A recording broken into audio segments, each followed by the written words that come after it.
Welcome to the Luxury Agent Network Web Show and Podcast, presented by LUXVT. LUXVT provides world-class marketing for elite agents and brokers.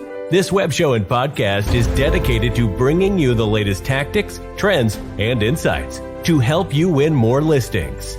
And now, let's welcome your host, Jeremy Collins. Hey, amazing real estate agents. I'm stoked about this podcast episode, guys. It's sometimes rare to have friends on with me, and today I am stoked to have on one of my good friends, Pete Grosso. You'll learn more about his name and kind of what he does in just a second. But beyond further ado, it's just easier just to bring him on and start the conversation, right? So, Pete, welcome to the podcast, man. So excited to have you, brother. Hello, and hello, everybody. So excited to be here. So do me a favor and tell me kind of what location you do your magic in first, right. And that way you'll connect with some people locally, and then we'll share some more. Okay, so I'm in Long Island, New York. So Suffolk, Nassau County, in Long Island, New York. That's my home. That's a good place to be. Yeah. And so here's the deal, man. I was scrolling through some Facebook pictures recently, and I came across this one. Oh, yeah. So for those on the podcast or listening to the podcast, let me describe this picture for a minute. And so if you want to, we'll see it. You can go to the web show and watch it. But it is a younger Pete on it looks like a girder. Probably, I don't know. Maybe you tell me, how far up are you on this one? I'm about 14 stories up. So 14 stories up. He's straddling this girder in this. It looks pretty freaking cold. He's got a heavy jacket on. So let me show the picture now. What the heck was that? So that was a cold February, probably 12 years ago, when I was an iron worker. I used to be in the Iron Workers Union, Local 361. And I was putting bolts in a beam probably around 11 a.m., 14 stories in the air with the wind smacking me in the face. Probably felt like negative 10 degrees while I was doing it. Tell you what, man, it takes a special person to be up there. Yeah, it makes working hard that much easier when you don't have to do that. So really. Now take me from a little story here.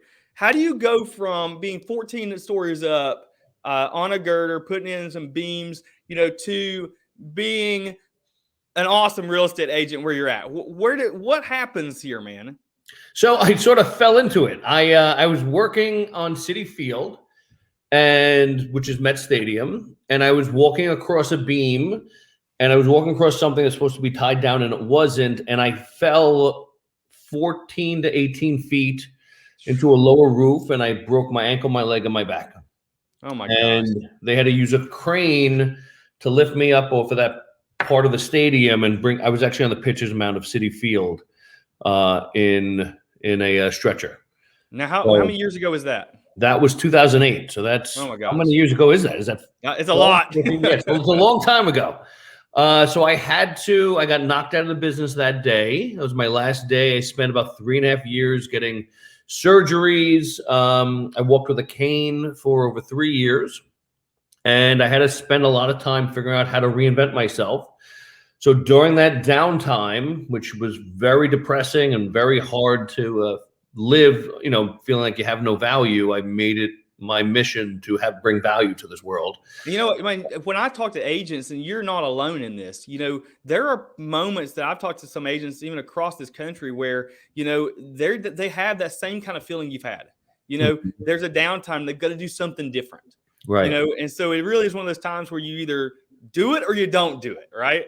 And you stay up and you figure out what you're going to do, or you give up. And so how did you continue, man?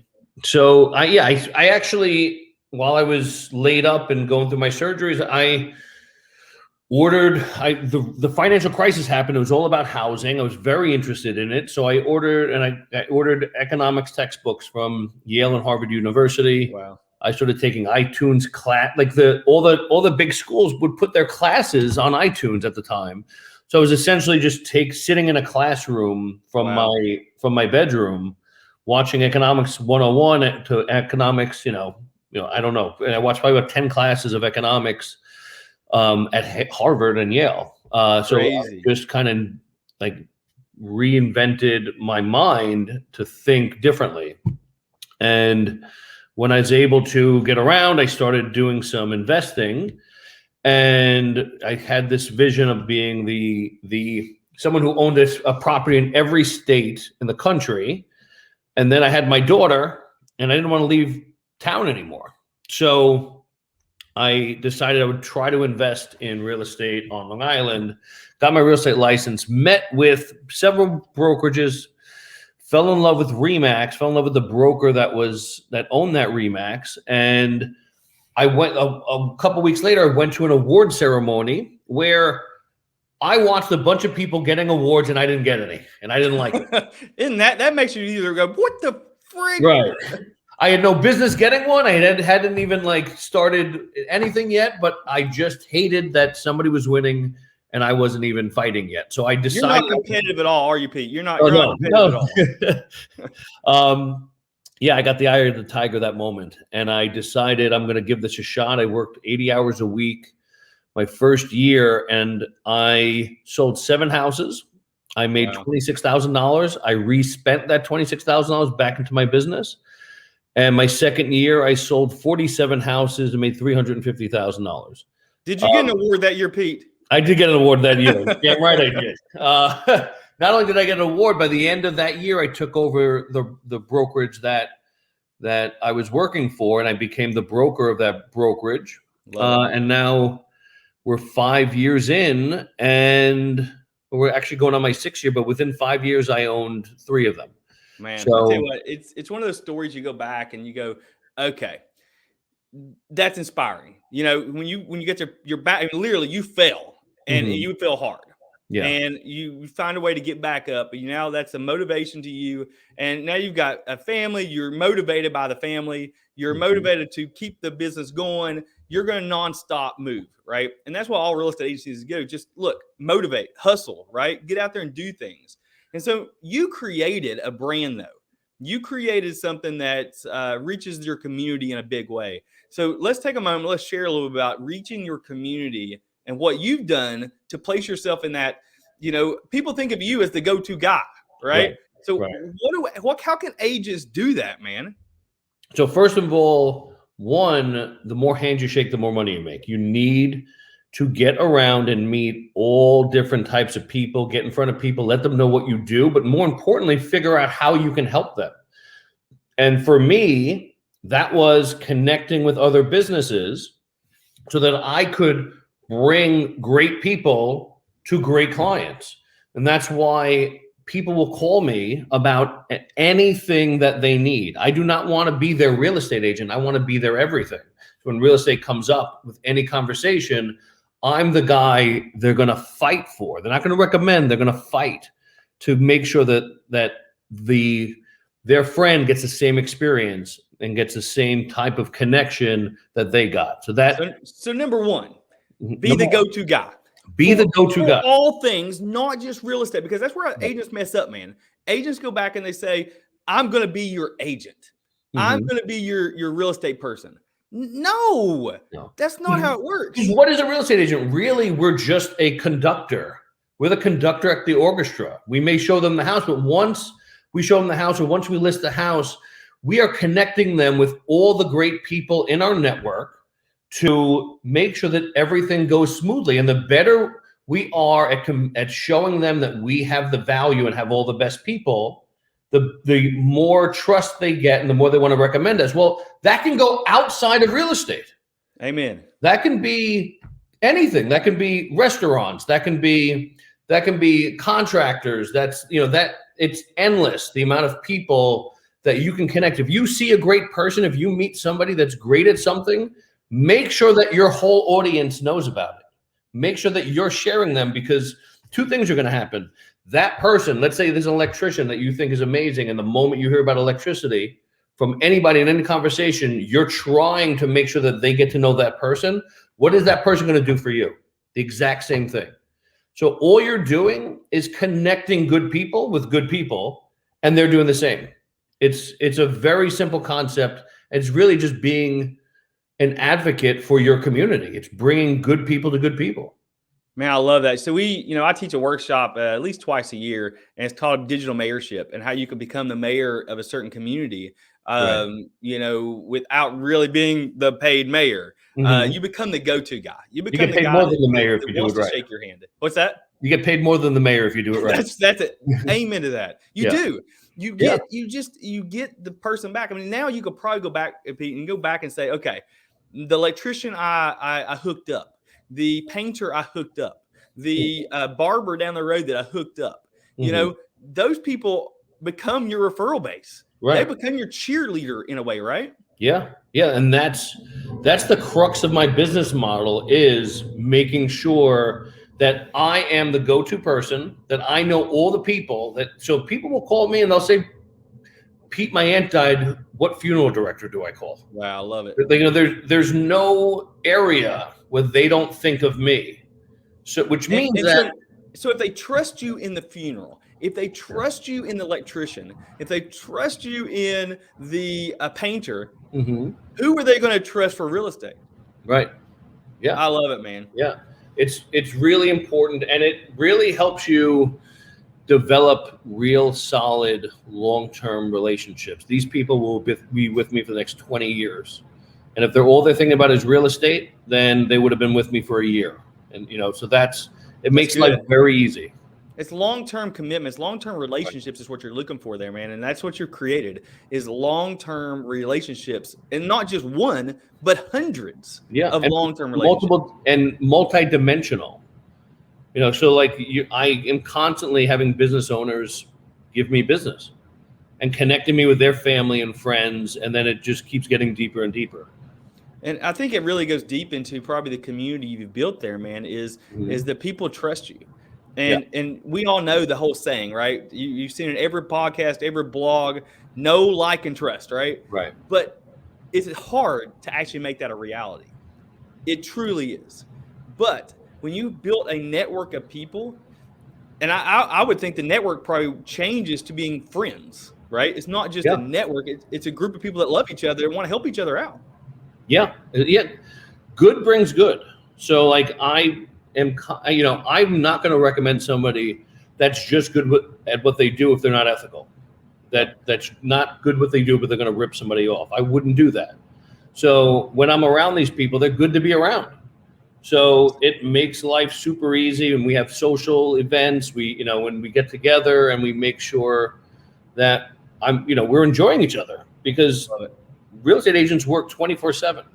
That's true right there. You can surround yourself with people that make you happy, that make you feel good, that are encouraging and have the same plight of business and stress and things like that. It really makes all this a lot easier. I love it. So, all right, guys. So, someone you got to create a list of people that you know, like, and trust, and then start pouring business to them. Right? Start helping them out, because I'm a whole believer in you help people out, they're going to help you back. It's just how it works. It's how the circle works, right? And so, let's give some tangible things, man. You are a rock star when it comes to you have a client and you treat them right. So, talk about, let's say, some 4 or 5 tangible things that people would take away from this podcast, where you think, okay, this is where I go that extra mile, man. What's some things you go the extra mile for your clients with? Let's talk about it. So first and foremost, and this is something that my mother taught me, is you never show up anywhere empty-handed. And way too often do I get the advantage in a listing appointment, in a buyer's appointment, in order to create that real connection and create a long-term relationship by just showing up with a box of cookies or cannolis or pastries. It's so simple, but you show up, you now have made it personal. You're saying, I understand, let's sit down and let's talk about your problems. And you become more of an advocate than a salesperson, because you're not. So you don't just show up. You don't just show up with your contract in hand, right, brother? No, it's not just a piece of paper you're delivering. Something tangible. Yeah. Too often, realtors show up ready to talk business and not ready to solve problems. They want to get in there, prove that they know the market, show the CMA, talk about how great their marketing is, where you're talking at them and you're telling them why you're great and why you are the person that should be worked with, instead of walking in, bringing some cannolis, sitting them down and saying, tell me what the goal is. Tell me what we're trying to solve here. And now they're telling you, and you're telling them what you would do, regardless of whether or not you work for them. And now they don't even realize you're now a team. You've created a team with them without them even signing yet.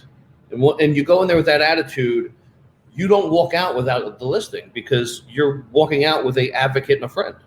Number one, guys, so Pete just laid it out, bring a cannoli to your listing appointment. You're damn right. It works every time. It really does, yeah. And I love hearing like my agents. I'm a broker. I love hearing my agents, or bumping into my agents at the bakery where I'm picking up some cannolis and they're picking up some cannolis for their clients. And it's and everyone's laughing and excited that, it really does build that relationship. So it's the ROI on a cannoli is infinite. I love it. That's going to be the podcast headline there. The ROI on a cannoli is infinite. All right. So what else you got going on, man? What else do you do to go that next step? Because, it's not just one time you take care of somebody, right? No, we want to love bomb them. So what I'll do is the moment they're if the moment they're under contract and with the buyers, we actually have at each step, we try to create a experience for them. So for the buyers, we'll show up to the inspection with a notebook called the inspection recollection for them to take notes with, and we'll bring pizza if it's lunchtime, or we'll bring something where we're making it an event. And then when they're under contract, they get this great I actually have one right here. They get this under contract box that gets mailed to them with all these sayings and all these things in there, and you can see it's branded to me. You can see my little Pocket Pete logo. I love it in the corner. And we'll have all the phone numbers they're going to need for the whole process. Like how to shut off the water or turn on the water and the electric. We have under contract chocolates, Hershey Kisses with my Pocket Pete logo on there. Love it. And then there's a pen in there that says "Making tomorrow better than today." And this is for them to sign their deed or their contract, so cool. Whatever. And then in here it just says "New Day." It's a New Day pen. So they get a little pen and they get a handwritten note in there from me, telling them how thankful I am that they trust me and say something personal to the situation, and things like that. And so now, when they're under contract and I'm supposed to disappear, things start showing up. So I continue to be top of mind and they continue to realize that I care about them. And a week later, they'll get a coupon, a co-branded coupon for their family, free bowling, 10 free games of bowling. Then the week after that, they'll get 2 free pizzas and 2 free beers at Gino's Pizza. And it allows them to get out and, this is a stressful process. Get out, have a good time, relax a little bit. I send another coupon for a professional masseuse to go to their house and we'll give them a massage. Somebody will go to their house and wash their car, and they put a little Pocket Pete logo on the seat. So then we'll have it just goes on and on every week. Man, and what I'm doing is I'm connecting those businesses, and my clients together, and just love bombing them so that this experience is completely unmatched. And by the end of it, either right before they leave or right after they move in, they get a professional chef that will come to their home and cook them their first or last date night meal. Wow. And that is the cherry on top of everything. Okay, so let me kind of digest some of this a little bit. So, most agents, they focus on the one closing gift, right? Right. So you have a one-time moment, it's over, it's great, yay, rah, you got me a cool clock, you got me whatever. That's awesome. Mm-hmm. But they're going to be dealing with tons of stress moving into their home, right? And so they may forget about you 4 months down the road because that's how people are. But my new word for the next month is going to be love bomb, by the way, because I love it. And so you take it next step farther and you stretch that gift across weeks, months, maybe, right? And so they feel it and they know it, and they may start getting stuff. They may get something from a year from now and be like, dude, that's my man. That's the guy who hooked me up, right? And 2 things are happening. One, the bringing a gift to the relief moment when all the stress during the under contract period is where they want to know where you are, where you've been. But you have to go out and get new business. You have to go out there and work on the new listing and the new buyers. So having those things dropped off just keeps nudging them as a reminder that you care. And so that where have you been feeling doesn't show up. And also you're branding yourself and putting yourself in their kitchen. So when people walk in and they're like, oh, what's that? Your real estate agent will send you a massage therapist to your house. So like you're actually branding yourself in their kitchen with all the people that visit. So you get the people that walk in the kitchen, man, and they say, what's that? And they start the conversation. Oh, I got a new massage. They'd be like, I don't want to sell I want a massage. You know, and you get the conversation starters. You become a conversation starter when you're not even there. Right. Yeah. I want to be talked about. That's my goal. Love it, man. All right. So let's wrap up and let's talk a little about your branding for a minute, because you talked a little bit about your branding, how you put it on everything. And so Pocket Pete is what people call you, right? It's what you branded yourself. What the heck is Pocket Pete? So Pocket Pete started as, it's hard to see with the light, but Pocket Pete is an app that I built. Love it. Out of an idea that I've always been the guy who has the guys, as I said. So and I wanted to create something that allowed my clients to always know the people that I trust. So anytime you go on the Pocket Pete app, you can see what restaurants I like. You can see, you can watch some of my podcasts. You can just be engaged with me and see what electricians, what contractors, whatever they need, a CPA, all the people that are there I trust. So I'm always with you. I'm always in your pocket. I'm Pocket Pete. I love it, dude. I tell you what, it's stuff like that you just define your niche, right? And you said, this is me. And you went all in on who you are. You are the man that knows people. And you build a business around it. And people trust you because of it. So, dude, I think that if anything, the takeaway from this whole thing is believe in yourself, love others, right? And do people right. Right. That's what built your business, man. Yeah, that's everything. And then when everything pours in, you better work on the systems, because if you do those steps, you're gonna have more business than you can handle, and you got to work on your systems. Which system is a whole other podcast, man. I know it is. I love it, man. So let's go and do this. How can people reach out to you? How can people find you on social media? What's kind of the go-to place for people to just check you out? You can see on Instagram, Pocket Pete, Peter Grosso.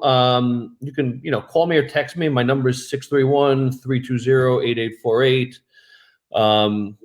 That's probably the best. Yep. So just look him up, guys. Just go to Pocket Pete. Search Pocket Pete. He'll come up. I almost guarantee it. He's got his SEO down. And beyond that, man, I really appreciate you sharing your thoughts and insights and your love bombs with all the other real estate agents in the world, man. We all can do better. And that's the whole part of this podcast, man, is, we all can do better. Let's learn from each other. A couple tips coming in is great tips, Pete. Love it from Angela. You guys are awesome. So here's the deal, guys. As I wrap up, reach out to Pete. Just search him on Facebook, follow him on Instagram. He always puts out some cool inspirational stuff out all the time. And beyond that, Pete, it's been a pleasure having you on the podcast, man. Thanks for joining, my friend. Thanks, guys. Appreciate you. All right, guys, that's a wrap. Thanks very much for listening. Be sure to tune in and be sure to subscribe to the podcast for more agent tips and tricks.